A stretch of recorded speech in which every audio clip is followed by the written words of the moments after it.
New functions from old. So in this section, we're going to be looking at how we can transform functions in various ways, using them to create new functions from old ones we've been working with. So we start with an idea of something called composite functions.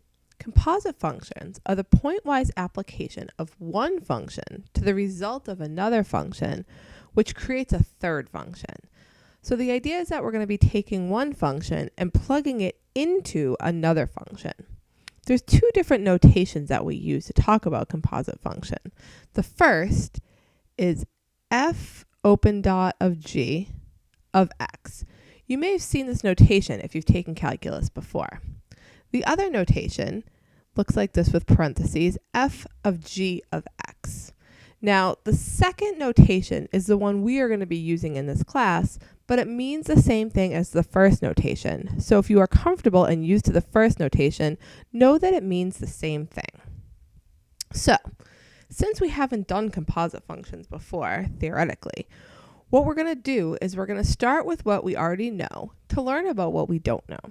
And what we already know is mostly about functions themselves from the section What is a Function? So we start with this example. F of x equals x squared plus 3x minus 4. If we wanted to compute f of 2, we know from our What is a Function section that we're going to take that 2 and we're going to plug it in every single place that we see in x. So that'll be 2 squared plus 3 times 2 minus 4. When we crunch those numbers, we get 4 plus 6 minus 4, which gives us 6. So at this point, we should all feel relatively comfortable plugging numbers into functions. What if we now want to plug in a variable? So if I asked you to calculate f of h, how would that be different from what we did before?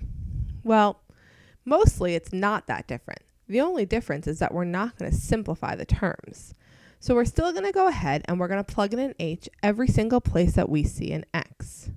So we'll have h squared plus 3h minus 4. So what we did here was a change of variable. Now, notice that in the first example, we had all numbers, so we were able to simplify. But when we used a letter, we ended up with a new function where we couldn't simplify because we didn't have like terms. So what if we wanted to go ahead and find the composition of a letter plus a number? So f of h plus 2. Same idea as before. Now we have to be a little more careful with our algebra. We're going to go ahead and plug in h plus 2 every single place that we see an x in our function.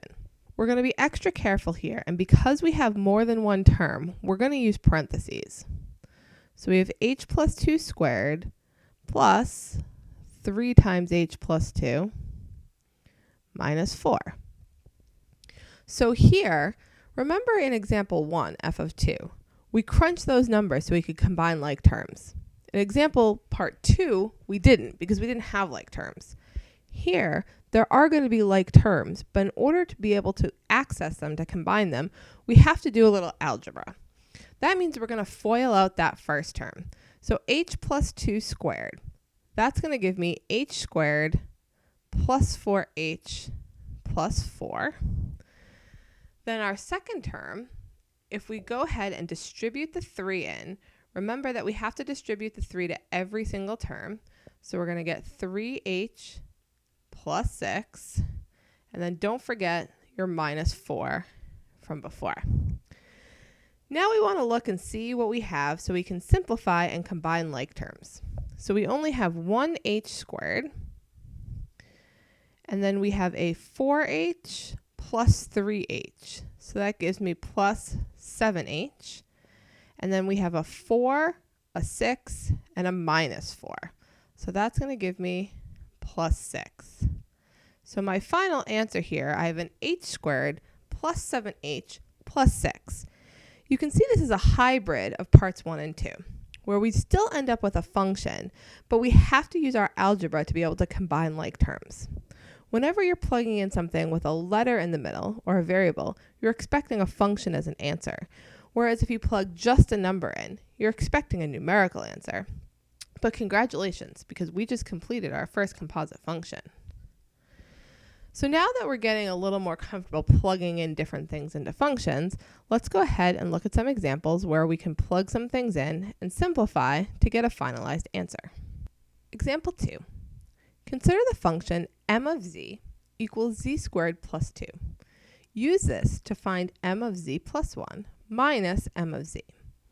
So here, ultimately what we'd like to do is we'd like to subtract two different functions.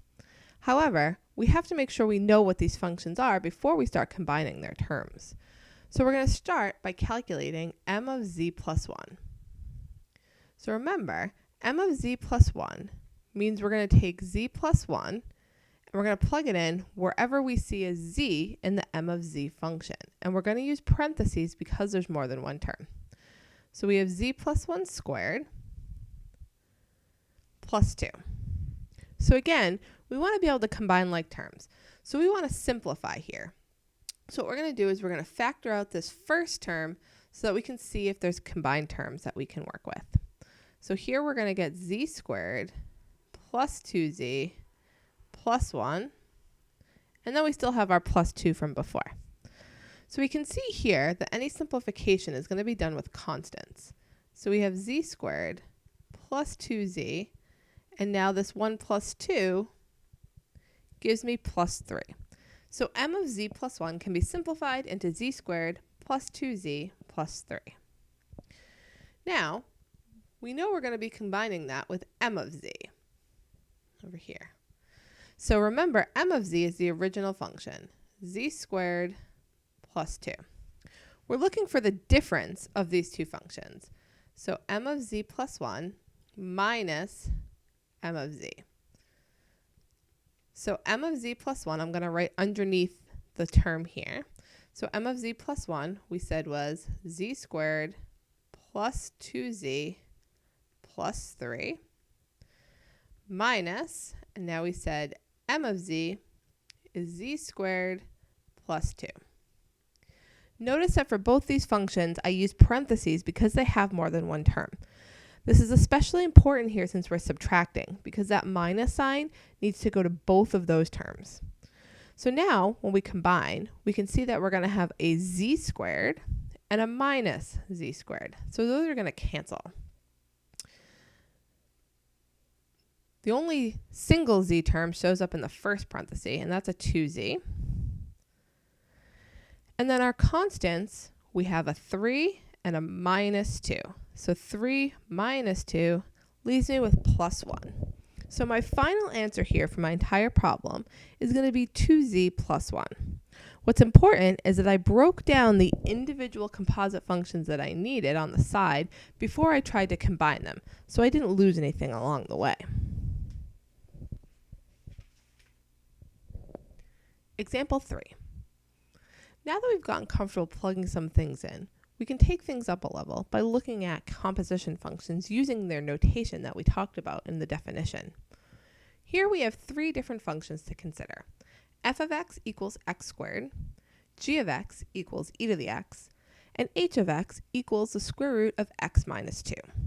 We're going to use these functions in various ways to come up with various compositions as we practice both plugging things in, but also simplifying and looking at the algebra involved. The first composition function that we're going to consider is f of g of x. So f of g of x means that we're taking the g function and we're plugging it into the f function. So consider here that our g function is e to the x. So that means what we're looking for is f of e to the x. What that tells me is that I need to plug in e to the x into my f function wherever I see an x. So here, my f function is x squared. I'm going to use parentheses to show that the entire function is squared. So here I end up with e to the x squared. We can simplify this algebraically. If you have a power raised to a power, you can multiply those two powers together. So I could algebraically simplify this as e to the 2x. I don't need to. As long as I use parentheses, e to the x raised to the 2 is also fine. So here, I don't have any other simplifications I'd want to do, so that is my resulting new composition function. The next one we want to consider is g of f of x. So that means that I'm taking my f of x function and I'm plugging it into the g function. But my f of x function is x squared. So I'm looking for g of x squared. Well, g of x squared means I'm going to go to my g function and I'm going to plug in x squared every single place I see an x. Well, my x here is in the power of e, which means that I get e to the x squared. It's really important to note that e to the x squared is not the same thing as e to the 2x, which means that f of g of x from our first problem is not the same as g of f of x. What that tells us is that order is really important. Let's take a look at our third problem here, h of f of x. So here I'm going to take my f of x, which is x squared, and plug it into the h function. So again, I'm going to go to my h function, and wherever I see an x, I'm going to write x squared. So that gives me the square root of x squared minus 2. There's not any like terms here to combine, so I'll leave my final answer like that. Let's now consider h of g of x. So now I'm going to take my g of x function and plug it into h. So I have h of e to the x. So that means I'm going to go to my h function, and wherever I see an x, I'm going to write e to the x. So I get the square root of e to the x minus 2. Again, there's no simplification to be done here, so I will leave my final answer like that. The next function I'm going to consider is h of x. So I'm going to be composing a function with itself, which means that I'm going to be plugging in square root of x minus 2 wherever I see an x in the h function. So since the h function is the square root of x minus 2, for that first x, I have to substitute in an x minus 2, and then I have to remember the minus 2 from the outside h. It looks a little goofy. However, it's fully simplified, and I don't need to do anything else to this function. Finally, I can do something where I multiply different types of composite functions. So consider f of t plus 1 times g of t. So again, if I'm multiplying these two functions together, then I need to figure out what each piece is. So first I'm going to find f of t plus 1. F of t plus 1 again means I'm going to plug in a t plus 1 wherever I see an x, which gives me t plus 1 squared. If I square that out, I get t squared plus 2t plus 1. Now, I don't have any simplifications left for there, so I'm done with that part. Now I need to find g of t. G of t means I'm going to go to my g function, and wherever I see an x, I'm going to substitute in a t. So I get e to the t. So that means if I'm looking for f of t plus 1 times g of t, I need to multiply these two things together. And again, once I start multiplying them together or using anything with my f of t plus 1, I need to use parentheses because there's more than one term. So I have parentheses times e to the t. Now I could certainly multiply the e to the t through, but I don't need to. Just setting it up just like this is perfectly fine. We don't need to simplify unless we're doing further things with our function. So a main takeaway here is that there's lots of ways we can compose functions. We can plug one function into another, or we can define that function right inside the problem. But either way, as long as you're careful with your algebra, you should be able to find your new composite function.